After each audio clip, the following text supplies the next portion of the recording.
There's trouble in the Middle East. That's right. Israel and Iran are firing missiles at each other, and the world is waiting to see if President Trump will join forces with Israel to order a U.S. military strike on Iran's nuclear development facility. Reports say that Trump has approved plans for an attack, but hasn't made a final decision yet. According to the White House, all options remain on the table for the president, specifically McDonald's, Popeyes, Burger King, Domino's, and KFC. Obviously, a decision to attack Iran directly would have very serious implications. It would put American troops in that region at risk. It could ignite a bigger war. And it's at times like this when I am so grateful that our military is in the capable hands of Defense Secretary Pete Hegseth, seen here wearing a Teddy Boosevelt T-shirt, tank top. Why is there a D in there? It should be Boosevelt, not Boosevelt. They can't do anything right.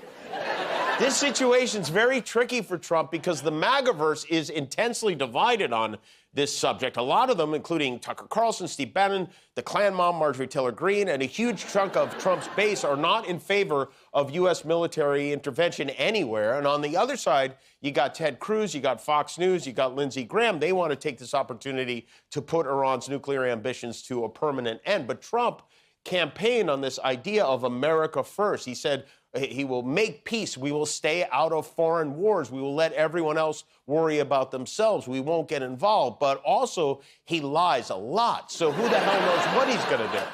Trump gave Iran what he called the ultimate ultimatum, which is kind of like the final finale, but scarier.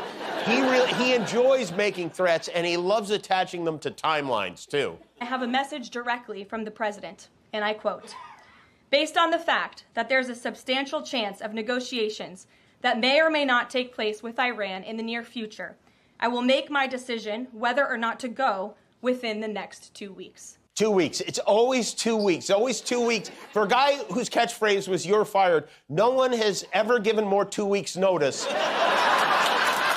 Donald J. Trump. Actually wants to end the war. I can't tell you that, but I'll let you know in about 2 weeks. Have you made any determination on kind of what those tariff rates may look like and the timing of those tariffs? I'll announce it over the next 2 weeks. They want a piece of our market. So we can just sit down, and I'll do this at some point over the next 2 weeks. At some point in the next 2 weeks or 3 weeks, I'm going to be setting the deal. We're going to call it the gold card, and we're going to start selling, hopefully, in about 2 weeks. For $5 million, this could be yours. It'll be out in about less than 2 weeks. Keep saying 2 weeks about President Putin. What is 2 weeks? Give it. What is the actual date? What is the time?